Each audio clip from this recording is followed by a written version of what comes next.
But it's a major confirmation that there are 100 alternate dimensions in the DCU. Eyes of Wakanda, very little fanfare or promotion otherwise. Yeah, it stinks. Disney, you stink. What are you doing?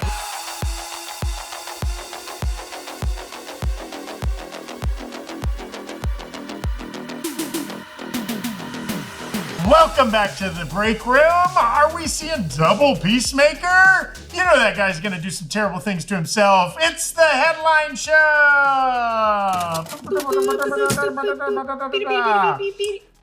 I'm Zach Huddleston. I got a haircut over the weekend. Oh, does it make me look like a gym teacher or your accountant or what? Wear a whistle on the next What profession would you assign to this haircut?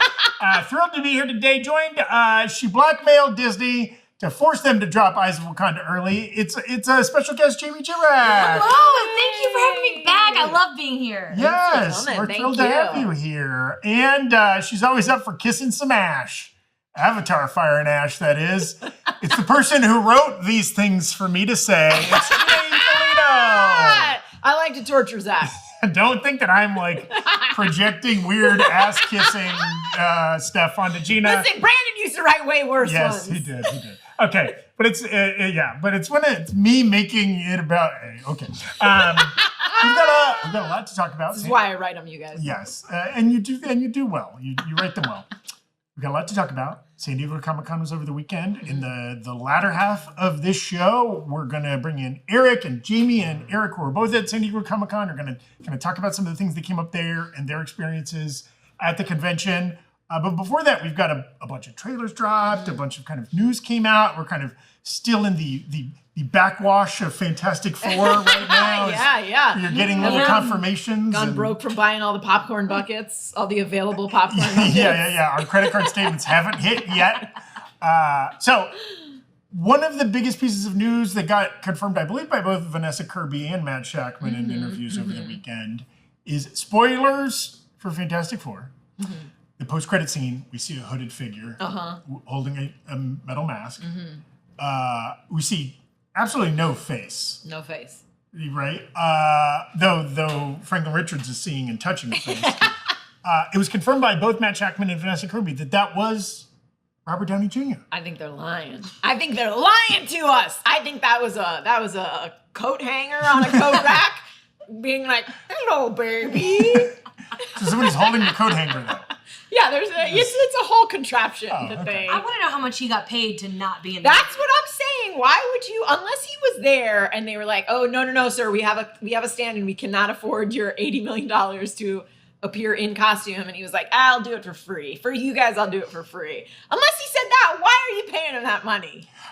Right. And I had assumed the reason we don't see the face is because literally if you see Robert Downey Jr.'s face, they have to cut him $1 million check, even if he doesn't say a single line or whatever, right?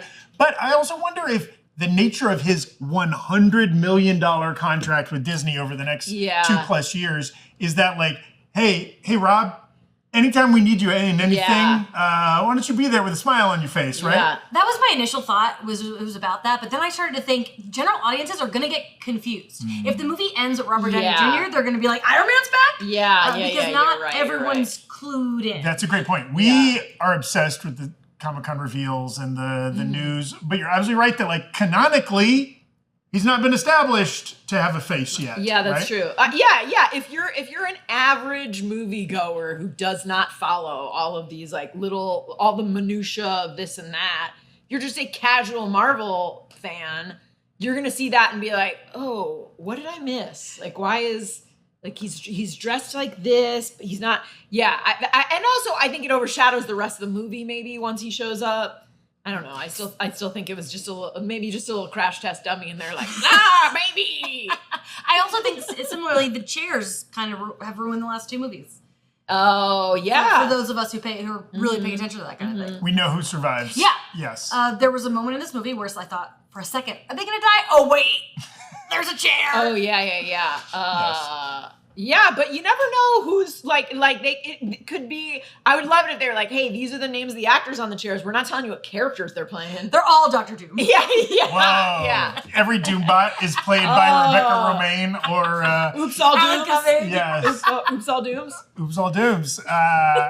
Yeah, I mean it's It's fascinating. And Vanessa Kirby even went above and beyond to say that, like, it was him. He's the best guy in the world. He's always on set. Yes, he's the mayor of Marvel. Yeah, and, like, he makes all the... Because, I mean, Vanessa Kirby and the Fantastic Four crew are the newest addition to the family. Right. Yeah. And so he's, like, welcoming them. Right? I think this goes hand in hand with another kind of news item that came out this week that I think, was it Kevin Feige did an interview where he said a significant number of Doomsday actors are going to appear in the 828 universe. Yes. They will be, he kind of said that, like, you know, the Baxter building, we were so proud of that set, but it only ever had 4 characters and a robot in it, right? He wants but we're going to have a lot more characters. The couch there. could fit half of them. Also, you know, they're going to be like, so half of them are going to be so jealous. Like, if it was, I mean, I know he's not going to be there, but like, imagine Tony Stark going in there and being like, wait, who's your decorator? Like, I'm very rich. Yelena's never this is cool. lived in a place with good lighting. You know what I mean? It's all been Cold War era, you know. Alexei is even, I mean, that set is so, obviously it's very stylized, mid-century modern kind of vibes, but like, I want like a swinging Mad Men kind of party where, you know, they're putting on 45s there's Nightcrawler over in the corner doing the dance. Dropping their keys in a bowl. Everyone has their own bottle of whiskey. Yeah. And then suddenly someone's like, wait, why are we here? Oh, yes. I think world's exploding. But from a plot point of view, we've assumed, especially based on the Thunderbolts post-credit scene, that like, okay, Fantastic Four are coming to our world being the 616. Yeah. But now we know that multiple people from the 616 will be going to the 828. Yeah. So are people going to be, what do you think? Obviously this is based on no information. Yeah. But like, do you think the order of operations is Fantastic Four or some combination of 828 characters flies that little jet to the 616? Then are they like, come back with us? And, you know, half of the Thunderbolts and a couple X-Men or whatever. Or I guess not X-Men, probably. This is like the Die Hard with a Vengeance water jug thing. Yes. How do they get back? Or is it... I mean, I think you brought up in our Friday video, there's a theory out there that it is Doom on that ship we see in the Thunderbolts. Yes, there is a theory floating out there that he kidnaps baby Franklin, escapes on the ship, and like goes to like the universe we all know and love, and is like, hi, Thunderbolts! And so maybe that could lend some credence to that theory if that is what happens, and maybe, you know, some Avengers and some new Avengers approach this ship and they see this villain and maybe he does some crazy stuff. They're like, we got to get this guy and we got to figure out where he came from. Yeah. And so they're going to go back. Or he shows up and they're like, Tony Stark? I haven't watched the last few movies that we've been in. What's going on Feige told us here? not to do homework. Yeah. I think it's really interesting. You know, we've speculated on how people could be grouped and teamed up in this movie. This seems like the Fantastic Four and the Avengers might be well integrated. We love an unlikely pairing. Yes. I mean, the Fantastic Four with the Thunderbolts, I feel like would also be funny because like the Thunderbolts are so disorganized, and Fantastic Four are like, we see every outcome, and then like, you know, it's just like Red Guardian like coming in and like farting big. He's like, did you see that coming? And it's like, oh, you. So let me write this fanfic, guys. It feels like when the Guardians showed up in Infinity War. Yeah. Like that was such an interesting clash that I feel like that's what they're working towards. Yeah. But everyone's so convinced it's not the Fantastic Four on that ship. Like people are counting the sides and all this stuff. But I'm just surprised we didn't get any kind of connection to that moment. Yeah, I think a lot of people are surprised. I like it. I like I like that they're drawing it out and keeping us in. I like that I'm not just like, well, that answers that. Let me go home and wait for the next one. Like I'm just like, oh, okay, we got it. They're pleasure delayers. As much as I want 10 times more because I'm a greedy Gus, but they are very good in that they're kind of maybe correcting some previous mistakes of post-credit in that they are definitely teasing things that will pay off in the near future. Yeah. None of this Charlize Theron or Harry Styles, right? Where it's like they don't even have a plan for how these characters are going to show up, right? No, this is going to be the very next movie. These things will pay off. But they're also so tiny, the teases. You don't have to worry about like now we're trapped in that like we have to show the other half of this or explain it. Right? Yeah, I like that they didn't give too much. I like that they, you know, it was, at least in my movie theater, I said like the people gasped when like Not, like it was like, oh, like when you realize that's Doom with the baby and everything. And it got a good reaction. I think someone else, maybe Jess was the one that was like, oh, there was like no sound in my theater, or some people laughed, or like what was going on. I think I got a couple groans. Oh, groans. But also I saw it in San Diego opening night. I feel like it was all those people hate everything. Yeah. Industry crowd. Yeah, I think it's really interesting. This is going to be the next 16 months of our life. Yeah. However long. December 2026. It's going to be nothing but speculating based on tossed off half By quotes. the time we come out the other side, we're all going to have big rock beards and yes. look like This will keep us in business. Yeah, that's true. We're That's good true. for another year and a half. Real quick, speaking of Fantastic Four, shouting out nerdriot.shop. I'm rocking one of the Future Foundation shirts. Gina's got the a Superman doghouse. Super Pup on the doghouse. Crypto in This the style. is why Zach keeps getting confused because That's we're all right. wearing. Yes. He's like, Gina's wearing a Superman shirt. We Yes. must be talking about Superman. Also, my brain is mush. That's the main reason I get confused. Okay, so we got some other news recently, and this is impacting our very near future as far as content coming out. Eyes of Wakanda, I believe, was it originally going to come out August 5th? It had two different dates. Okay. One was like August 28th. One was like the 17th. And then I think one was the 5th. Yeah, they've moved around within August at least twice. And this is like the third one that they've settled on. And and that new date is August 1st, This Friday. They're This dropping it. So we Friday. can even assume that might even be Thursday midnight. Probably Thursday midnight. Yeah, clear your schedule. Friday 6 p.m. I Clear don't know. your Usually schedule. 6 p.m. with them, but they usually don't do Friday either. So Yeah, they're that's driving true. crazy with all these changes. Yeah. Is it one episode? Is it 3? Is it the whole show? As far as we know, it's the entirety I of the think it's the show. entire show. Which I believe is a 4-episode. Yeah, 4 thing. episodes. Uh-huh. Strangely, has not. There have been 2 trailers released. We get the latest trailer. We might end up watching it here, but very little fanfare or promotion otherwise. Yeah, it stinks. It stinks. Disney, you stink. What are you doing? Yeah, I don't know. I felt this way sort of about like this is like even worse than what they did with Ironheart. Like it felt like there was no, real big, like even when you log into Disney Plus, it's not like, hey, watch this thing. It's just like, you want to watch like reruns of Law and Order or something? I don't believe you can watch those on. Do we own this? Someone check. It seems like such a weird time too, because like obviously with this and Ironheart, they're focused on promoting Fantastic Four. Right. But like Fantastic Four just came out. Why not save the next thing, even if it's not part of the same universe or whatever? It's I believe a prequel. Yeah. Why not give it to us in like a month or so? Yeah, it certainly seems, and it being Ryan Coogler is especially weird.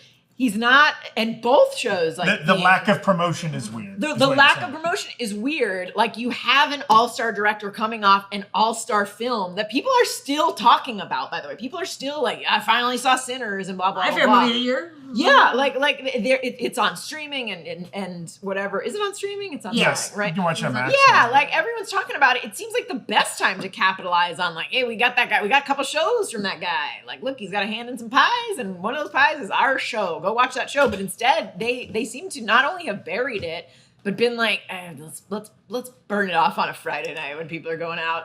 It is strange. I will say it does feel like Marvel Disney Plus has not figured out their animation strategy perfectly yet.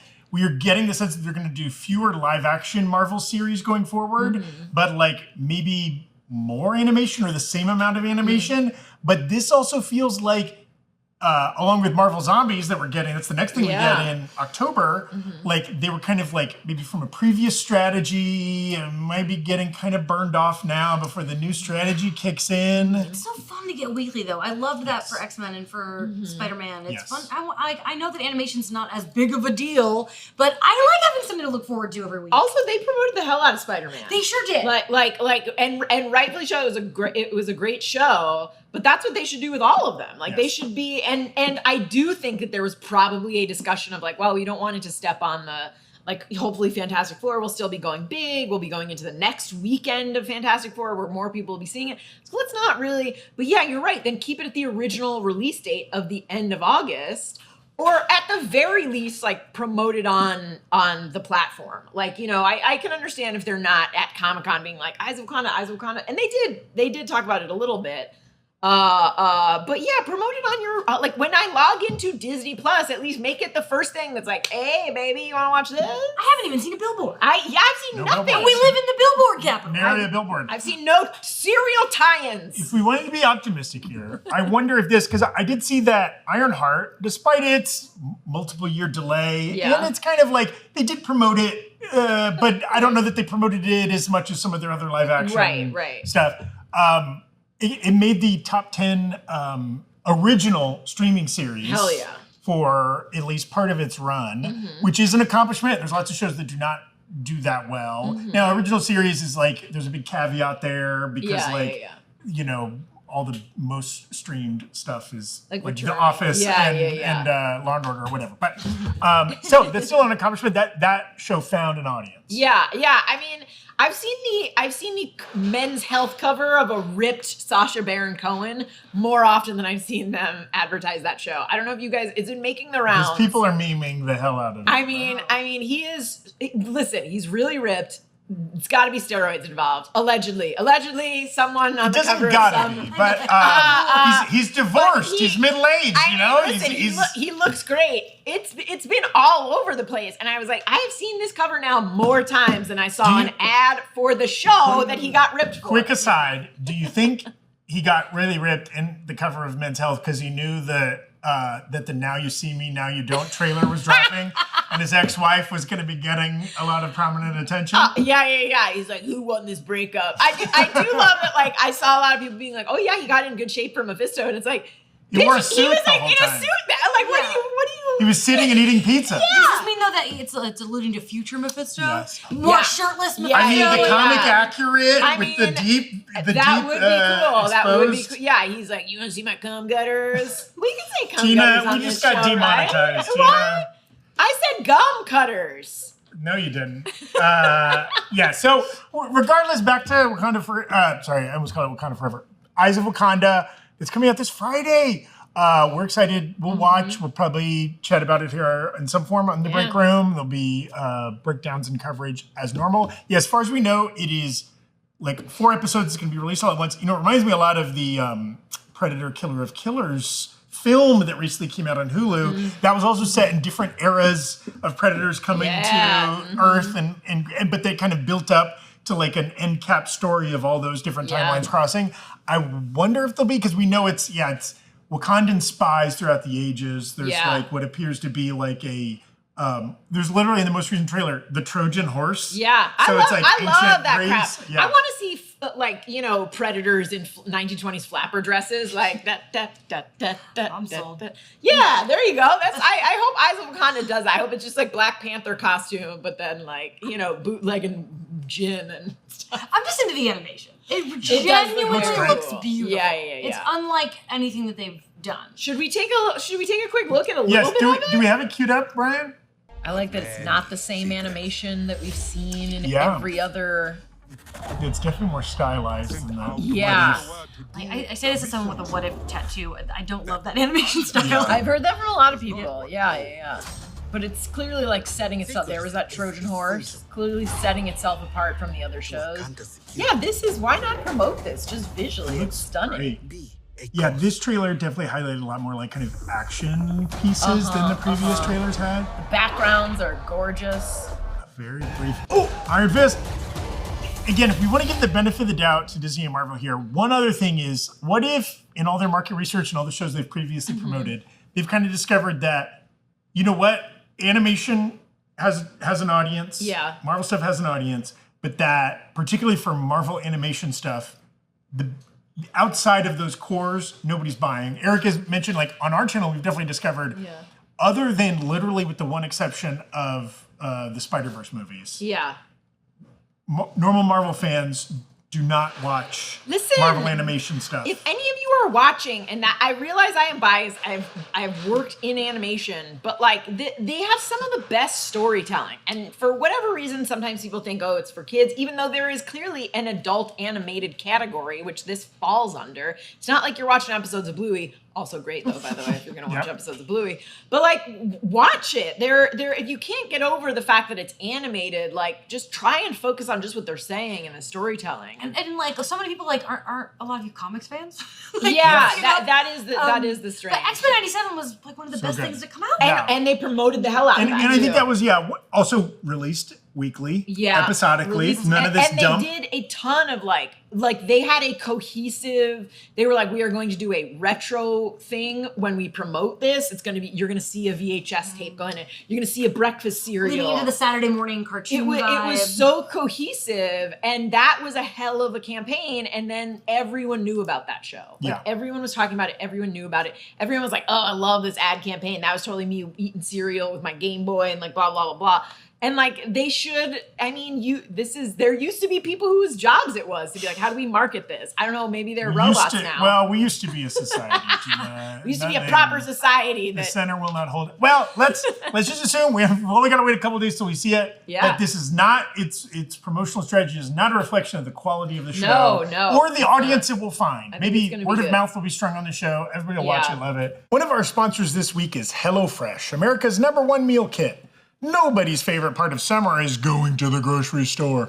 With HelloFresh, you get farm fresh, pre-portioned ingredients and seasonal recipes delivered right to your doorstep, so you can have more time for fun in the sun. HelloFresh makes it easier to fit quick home-cooked meals into your schedule every week by curating delicious recipes like panko-crusted chimichurri barramundi or sun-dried tomato grilled cheese sandos, as well as over 100 seasonal snacks, sides, and treats. HelloFresh has meal options to fit every lifestyle without compromising on taste, health, or homemade quality. Their ready-made meals offer chef-crafted, flavorful dishes that are ready in just 3 minutes. Choose from 60 recipes every week, including prep and bake and ready-made meals, and 100 plus market items to add on to breakfast, lunch, and more. One of our favorites is the Southwest-style chicken bowl. The chicken is moist and flavorful and has just the right amount of kick. It's seriously restaurant quality, but waiting for me at home and ready whenever I want it. Every HelloFresh meal uses high-quality ingredients, including seasonal, fresh produce, and proteins that travel from the farm to your doorstep, plus flexible deliveries that you can pause or skip when you need. Make your summer enjoyable and delicious by signing up for HelloFresh at hellofresh.com/breakroom10fm and get 10 free meals with a free item for life. That's hellofresh.com/breakroom10fm for 10 free meals and a free item in every box. Once more for the folks in the back, that's hellofresh.com/breakroom10fm. 1 per box with an active subscription. Free meals are applied as a discount on the first box. New subscribers only. Varies by plan. Thanks again to HelloFresh, America's #1 meal kit, for sponsoring our channel. Some other Marvel news. We got apologies to this man and how I'm going to butcher his name. Kazra Farhani, I believe is how you say it. Yeah. Who's the production designer on Fantastic Four. It just got confirmed. He will also be the production designer on Doomsday and Secret Wars. He's going to be a busy man the next couple of years. And he's done a lot of stuff. I believe he also did Captain Marvel, and he did Loki. And Erik referenced Loki a lot in the Fantastic Four breakdown because, like, obviously a lot of style and technology influences across those two Marvel properties. Retro, futurist. Yes. Yeah, it's interesting because does this mean that that's sort of the look that they're going to be going for Doomsday and Secret Wars? That would be cool. The aesthetic of the Fantastic Four movie was like one of my favorite things about it. The man knows how to put a green cape into a story. And also, like, we know from Erik's breakdown and interviews and stuff that like they used miniatures for, like, it was a combination of practical effects and CGI. And I think when you have a great production designer, you can do that kind of thing. Because he's paying attention to every little detail. So I would love it if they sort of went back to that mix of practical CGI sets, Wanted like to feel all tactical. Yeah, Yes. exactly. Exactly. I also think, so much of the broad MCU has been set in a very recognizable our world. Yeah. Right? With some exceptions for Asgard and Wakanda and Right, Guardians right. and stuff like that. But like the core Avengers characters walk around in a New York City that looks like our New York in the modern era and whatever. And yet Loki and Fantastic Four do not look like our world. And so it is interesting, like maybe if we are shaping, we know at least part of Doomsday will take place in the 828. Maybe it's more than part. Maybe it's a good chunk. Or wherever Secret Wars is going to take place. Right. Maybe that is going to be a world that does not look like our own. Maybe a secret third thing. Yeah. Maybe a cool thing that we haven't even thought about yet. Yeah. So I think it's very cool. And obviously, Marvel, like a lot of studios, likes to keep stuff in the family. They must be happy with this guy. Yeah. Also, probably just has a really cool apartment in London. And he's like, I'm already here, guys. Let me just keep doing these things. And they're like, sure. Yeah. Real quick, we also got a weapons trailer that I believe we are not going to show because it is violent. Just a quick temperature check. How excited are we for the film Weapons? I mean, I love Barbarian, so I'm pretty ready for it. I don't even need to see a trailer, to be honest. Yeah. I'm sold. Yeah, the trailer's great. I mean, what's her butt from Julia Garner? Julia Garner, with apologies to, I'm really bad with names, guys, so if it's not in the script, I forget. I believe actually what's her butt is her Christian name. Julia Garner's a stage name. Please, sir, Mr. Butt was my father. Like she's in it. She's crushing it right now. Obviously, I think Ozark was the first thing that I saw her in, but now she's a Silver Surfer, and she's great in Weapons. And in the trailer. In the trailer for Yes. Weapons, yeah, she's great because she opens this trailer. She's sort of standing by a car that's been marked up. Clearly, she's some sort of villain in this town. And then a dude comes running at her, a dude with like a bloody face and wide open eyes doing the... I think like the marketing for this film has been very good and has gotten me. Should we get that guy hired on Eyes of Wakanda? Maybe. You just put blood all over the characters and make them run scary. But Zach Kreger is the filmmaker, the director and writer of this film, who, as Gene mentioned, did Barbarian, was kind of his big breakout feature. And he's very savvy in this, and that you could tell, like, he had a great image in mind.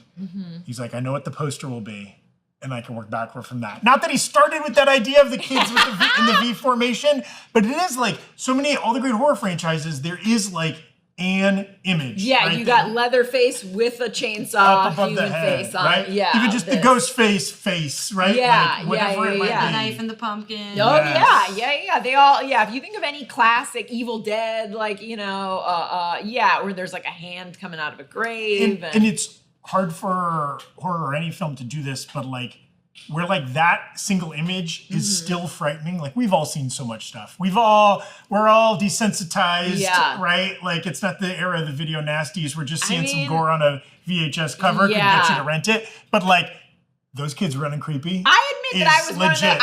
one of the detractors. Like I was like, why is this scary? Like, did none of you grow up in the suburbs and play like, Did you just out yourself as a weird runner? I'm like, hide and go seek. No, it's like, you play Manhunt, at least like that was like hide and go seek in the dark and everyone's like running. So I was just like, this is just kids being weird. Like kids are weird. Kids do weird things, like you remember this whole thing? Like, I'm pulling off your thumb. Look at that. Wait, don't put that in the same. Kids do tend to be like the creepiest. Yes. Part I could imagine like one kid at school being like, look what I can do. Like, look at me run. And then other kids be like, all right, I'm going to do that. I'm going to do that stupid thing. That's the new Naruto. Yeah, exactly. So I was like, why is this scary? But then like as watching more of it, I was like, yeah, right. That guy's running full speed at her. He's going Get Out style, like right at Julia Garner, like arms behind him. And I'm like, okay, this is disturbing.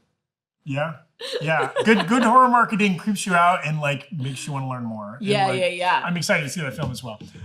Come 2 weeks, I believe we're getting that. Week and a half. We can change. 49 days. August 8th. August 8th. August I 8th. think August. producer John said August 8th. That sounds right. Take it up with him if it's wrong.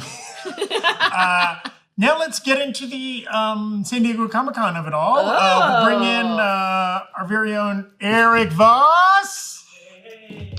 Do you want to? Hi, Stream. Hello, everybody. Just joining the call. Hi, Jamie. Hi. Thanks for having me. Everyone give it up for Jamie. Oh my God. I love it. Oh, this is fun. I got a stool, and it's fine because now I get to be like not like this, but like on the level with everybody else, and I'll be on the level with all of you about what I really saw at Comic-Con. You should lie to them all. Yeah. No, good sir, I'm on the level. Thank you for joining us, Erik. As we kind of recap some of the news and notes of San Diego Comic-Con, maybe we start with Peacemaker season 2. Yeah, was kind of the last big dog standing after everybody else backed out of the. Yeah, so I was in Hall H for the Peacemaker season 2 panel. I was lucky to get in. It's not always easy to get into Hall H. For some of them, you have to have like a special pass. Some of them, you just show your press credential that's not easy to get. We haven't always gotten here at New Rockstars, but I was able to get in. It was a super fun panel. James Gunn and John Cena and Tim Meadows, everybody in the cast, super fun. They started by showing this trailer. They showed a couple scenes for it. We got a scene where we see Tim Meadows' character, a scene where Leota is talking to Chris about the quantum unfolding chamber and the whole logic of it. And he says it's a portal that opens to 99 other universes and that this is in his dad's bedroom, which is now his bedroom. And he's like, wait, you've had this your whole life? And they don't really explain why this portal exists in his home. But it's a major confirmation that there are 100 alternate dimensions in the DCU. And James Gunn has been asked on social media, like, well, does that mean that this one that he's in is the DCEU and that the portal is to the DCU? And I think James Gunn has said no. He said that's not necessarily the case. Yeah. But smart of him not to answer that. Right, yeah. I think either way, it gives us the logical mechanism for how Peacemaker is going to connect to the rest of the DCU. I have not seen the first episode of it, but I chatted with some other press friends who have seen the first episode, and I was told that the way he explains the DCEU cameos at the end of Peacemaker season 1 and what he does to it is controversial and gonna be hilarious depending on where you stand on this fandom. That's all I know. Gas leak? Yeah. For anyone who didn't see the first season, I mean, like you should go back and watch it. But they did there are cameos. Like one is of Ezra Miller as the Flash. The other is Jason Momoa's Aquaman. And then you get sort of two like outlines of like a Wonder Superman Woman and a Wonder Woman, but clearly not the actors. And James Gunn did say that the references to Aquaman are not canon anymore. Right. Which is interesting. Yeah. That is the first. All I have to do is cut out that one scene about Aquaman, and because it doesn't make sense anymore. Yeah. Which is fine. Interesting. You could kind of pick and choose, I guess. And James Gunn is picking and choosing. But the other things we learned from the panel is just where Amelia Harcourt is now, how involved Rick Flag Sr. is in this story. He's trying to score vengeance for his son, Rick Flag Jr. And it's just crazy to think that this character, we see a photo of Joel Kinnaman's character.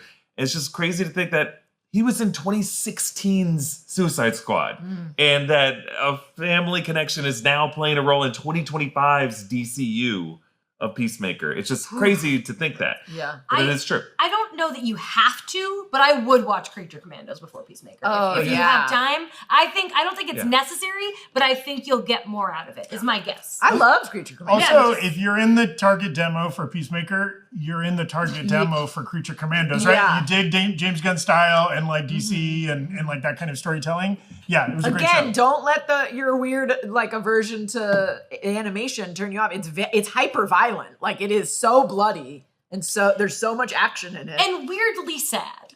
Very sad. If you want to know more about Weasel, get your tissues ready. That Weasel episode. One of the things I rapid tweeted while in Hall H was like, oh, well, James Gunn says that Peacemaker season 2 is even more extreme than season 1, and it's, quote, not for kids. And everyone was clowning on me, saying, like, did you even watch Peacemaker season 1? It's already pretty. I was like, that's why you got to include context in your tweets. James Gunn was saying in response to Superman, it's not okay for kids.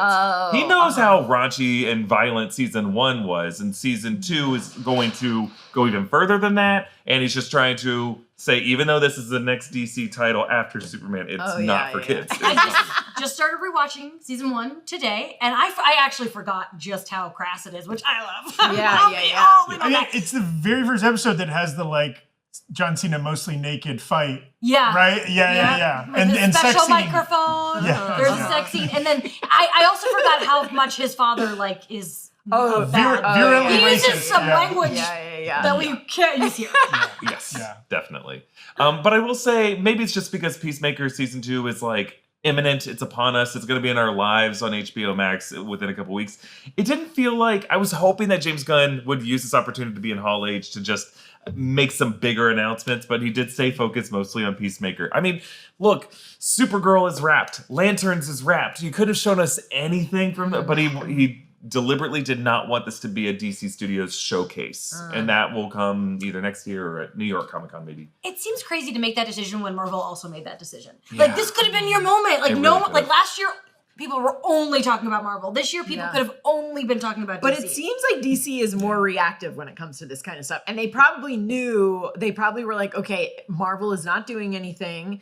Why would we blow our load and do it when we could pick the perfect moment? Because, which maybe it is New York Comic Con, maybe it's not. Which is usually in October. It's not too far off. Yeah. And I wonder if like James Gunn he really does not want to overpromise. He doesn't want to make the mistakes that Marvel has, putting a big release slate board with years and months, and he doesn't want to do that. He's seen how that's blown up in Marvel's face, and also learned the lesson that Marvel has also appeared to have learned of like just promote one thing at a time. Yeah, and Superman is still blowing up, so he's still riding that wave. If it was dying down a little bit more, maybe he would be like, "Oh, I need like a grabby headline to get DC back in the headlines." But it's still they have a movie in theaters and they have a streaming show that's about to start. Yeah, right? Like he doesn't want to talk about the movie that's coming out in 11 months. Yeah, right? They don't need to put it all on the table. We want him to talk about their movie. Wait for us, James Gunn. What are you doing? I'm just so sick of the fact that it's been 5 years since Mahershala Ali was announced as Blade. Wow. Yeah, I bet he's probably pretty sick of it too. He's like, I've been working out for 5 years. Please, I want to eat bread. Yeah. Oh my God. Yeah, it is weird. I mean, I will say, so because Peacemaker was just kind of like, all right, great. What else is new? Really, Project Hail Mary was the coolest thing I saw at Comic-Con. Cool. The panel came right before Peacemaker. And so if you don't know Project Hail Mary, it's a book by Andy Weir. He's the author who wrote The Martian, and he's a producer on this film. The film is coming in March 2026. It's starring Ryan Gosling. The movie's being directed by Lord and Miller, the great animation directors, but have also directed live action before. They directed the 21 Jump Street films, or at least wrote them. I can't remember if they directed as well. And then it's the screenplays by Drew Goddard, who is also wrote the screenplay for The Martian and is one of the best screenwriters working right now. The footage we saw for this movie, the trailer is out there, but the scenes, we saw 3 scenes, including the first 5 minutes. This might be in the running for the best film of 2026. Wow. And that movie, that year's going to have The Odyssey in it, which is currently the highest grossing movie of 2026. It's going to have Avengers Doomsday. It's going to have Spider-Man Brand New Day. And it's going to have a Spielberg movie. Spielberg's been getting back to sci-fi. But this movie looks so good. It looks like The Martian, but maybe even better. And none of that footage is leaked yet, right? It's not out there. You can find the trailer. The trailer gives great. It's an amazing trailer that gives you a good sense of the movie's plot. I don't want to say too much about it, but you should read the book. I saw, in addition to seeing these scenes, saw a whole bunch of concept art on the side screens. They did a really good job. For what I didn't see this in all the panels in Hall H, but they had these side screens where, like, as the guys were talking, you could see blueprints of the ship and then creature design and stuff like that. It just looks really, really cool. I can't wait for the movie to come out. Hell yeah. Feels like a possible another Ryan Gosling Oscar nomination. Because to me, based on that trailer, a lot of this movie is just him. Yeah. Kind of like how The Martian was. Yeah. The Goss. Get it, Goss. And I guess I might be getting ahead of myself, but that's an interesting conversation because, like, next year, you're going to see a lot of supporting actor nominations for The Odyssey, I would imagine. Yeah, the whole category. It's going to be like the studio at the Emmys this year. Yeah. But I think you're going to see some people, I don't know what the artsy-fartsy films are going to be in the back half of 2026. But in terms of, like, if people want to give it to, like, a big, like, box office movie, people are going to be more eager to give it to Gosling over Holland because Gosling has done so. Gosling is largely to thank for the stunt category existing. Wouldn't he be competing with Damon, not Holland? The original Martian versus the new Martian? I don't know. Between Holland and Damon, who will be the lead actor in that? It's Damon. But if both actors are submitted for it, that's true. that kind of splits the votes. That's the I would guess they'd do a Wicked thing. Where it's like, even though they're co-leads, we've learned our lesson. Like, I would just rewatch Thelma and Louise, and I was like, I can't believe they put them against each other, but how else would you have done it? Yeah. Can't wait to see what outfits they wear on the red carpet to complement each other, like the pink and the green. We've become Oscar prognosticators here. Look at us. We're moving up. I hope they get matching tattoos in their hands. Not even for this year's Oscars, but next year. A ceremony that will take place April of 2027. We'll all be dead by then. Oh, yeah. I will be long dead. And Michael B. Jordan will just sweep it. Right? What movie do you think he has coming out in 2027 that will sweep? Oh, I was thinking for Sinners. That's the 26th Next year he'll be playing 26 roles in a I thought you were saying 2026 movies that the Oscar will be. Never mind. I'm way ahead of myself. Yeah. We're seeing into the future. That's was all the Oscar nominations for Doomsday, right? Who's the most likely to get an Oscar nomination for Avengers Doomsday? Downey probably. Yeah, he's got one on the shelf. He didn't get a nomination for Endgame. He's not getting one for this. That's true. I feel like at best we're getting a VFX nomination. I can't imagine. What if he does an accent that is so impressive? It's just going to be interesting. The movies that come out in 2026 will be the first movies eligible ever for the stunt category. Yeah. So it's going to be a competition between Doomsday, Spider-Man Brand New Day, and The Odyssey. Potentially Dune 3. Oh, yeah. Potentially, and this seems like a long shot, but Once Upon a Time in Hollywood's getting a sequel, going straight to Netflix, but it's about a stunt man. Yeah, and the first one did have some great stunts. It has some stunts. It had some amazing stunts. Yeah. It really feels like, though, that it's a purposeful slap in the face to Tom Cruise to do it the year after the title Mission Impossible. Yes. It just feels wrong. It's going to force him to make another movie that comes out in 2026. He has time. I gotta get going. He's working on a new Maverick movie so new Top Gun movie. So is that? I wonder if the kind of movie like that where it's like stunts, but they're like airplane stunts. Like would F1 have been a front runner for a stunt category? Ooh, even though it's not like somebody jumping off a building or getting punched in the face. There's a stunt driver,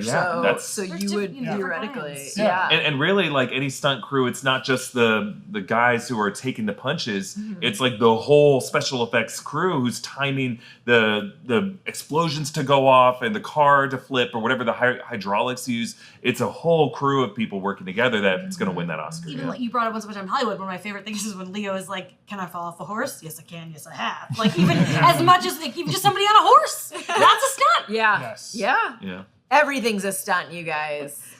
Every time we get up None on of these us are stools, us right every time we get up on these stools, we need to have There's 8 dudes down here that are just like holding all of us. See me dismount from this stool. I'm on a horse. Did you, was there a panel for Avatar Fire and Ash, or they just released the trailer concurrent with James Comic-Con? Cameron was not on site, unfortunately. I would have bum rushed him and said, "I want to go in a submersible. What's the safe way to do it?" No, they just released this trailer on Monday, so that was fun. But I think the other just cool highlights. There's a really cool Tron Ares panel with an insane laser show. There was the biggest hit thing at the con was people trying to get the vinyl of Tron. That was like the hot ticket item. That is cool. There was a Predator Badlands panel. I actually got to interview Dan Trachtenberg and Elle Fanning and Demetrius from Predator Badlands. It was a really cool opportunity. It was amazing. And then they did a Hall H panel where Dan Trachtenberg confirmed that there was like a deleted scene from Killers that would have confirmed that Dutch and Danny Glover's character from Predator 2 and the Native American warrior from Prey were going to be in Predator Badlands or Predator Killers as like other cryo sleep people, and they showed that scene. I shouldn't have got that. I love Predator 2. I love Predator 2. God, no one ever everyone always quotes Predator 1. They're like, "Oh, get to the chopper and like kill me, I'm here." But like, man, Danny Glover is great. Great LA movie. Yes. Great 90s LA movie. The whole Predator franchise, and we've been talking about this a lot lately. Like, I have so much confidence in the Alien and Predator franchises, respectively, going forward. Since Disney bought Fox and has kind of taken over those franchises, like, the work has been strong. Yeah. Well, and it's not thanks to Disney necessarily, but it is thanks to Disney hiring someone who loves this franchise like Dan Trachtenberg and the people who he has worked with and just trusting him to tell kind of smaller stories, but better stories. And hopefully ways that'll pay off big in Predator Badlands this year. In the same way that they've just entrusted Fede Alvarez and now Noah Hawley through the FX division to do Alien Earth. Like, all three of these guys clearly love what I think most people really love about the earlier films and aren't trying to break any new ground, but are trying to tell interestingly intimate stories with these franchises. Do you think we're finally going to get a really proper Alien vs. Predator? I think so. It's I what think they're- that's they're absolutely linked to. where they're headed. That's like, I have fun with the two we have, even though they're not very same. good. But like, I want a good one. Really. Yeah, with like a good director, real money for a good budget, right? Yeah, totally. And from my conversation with Dan, he really is eager to explore the culture of the Outja species and how they have this kind of Spartan mindset, and how there's a code to what they do, and how that compares to the disregard of human life that Weyland-Yutani has as a corporation, and how that really created this xenomorph threat. And maybe saying, like, there is an interesting conflict that isn't just smashing these two characters together. Or really, Alien vs. Predator established that it was an age-old rivalry that existed since, I don't know, for thousands of years. But really saying this might be a new phenomena that has existed as a result of Weyland-Yutani's machinations and what that could lead to. And I'm excited to see what happens. Yeah. Yeah. Hell yeah. What were each of your favorite things that you saw at Comic-Con?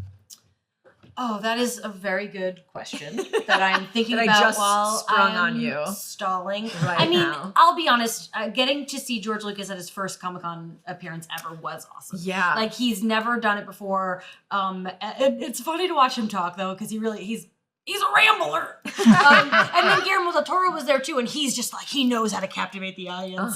And George Lucas is like, so I do think that there is a God, and it's because, but it's still like, I don't care. I'm in the same room as George Lucas. Yeah. Very cool. For me, it was the big Galactus dude walking around. That's what Jamie said. She didn't get to see him. Oh yeah. I just saw a huge crowd and I saw his head like cresting above the crowd, and I was like, where is the human in this suit? Was that an official activation, or is that just No. a gentleman who It built was that just suit? someone walking Which around. is even more badass, by the way. Like, because if it was an official activation, it'd be like, oh, that's cool. Yeah, they have endless amounts of money, but this is like just some dude in his garage building from a box of scraps. The cosplays were of like there was people doing the Coldplay couple, like they were Oh, Yeah. yeah. really some real deep cuts. It happened at like the perfect time too, because people were like, "Ah, crap, we were gonna be like Spider-Man and Gwen Stacy, but like we got to switch it. We got a week to switch." It's like summer Halloween for people in Yes. Southern California for sure. Yeah. I've seen people in like Hulkbuster armor before, and I don't know where the human is in the suit. Someone's on stilts, like partially they're on stilts, partially like their head is where the chest is. But I just love that magic trick of that type of cosplay, and it looked really cool. Yeah. I can't wait until they release their their lists of like, here's the best Yeah, cosplayers. there'll be some photo albums. Yeah, I love those. The way too soon prediction for San Diego Comic-Con 2026. Are we assuming now that will be after Supergirl, and after Spider-Man Brand New Day, but obviously ahead of Avengers Doomsday and ahead of Clayface. Who knows where it falls with the releases of Lanterns and Vision Quest and anything else next year. Do you think we'll finally get some like Batman 2 business? Yeah, I hope so. Yeah. Right? Or an announcement for the next big like Superman Batman. Like if they do a World's Finest, maybe they We announce need it. an announcement.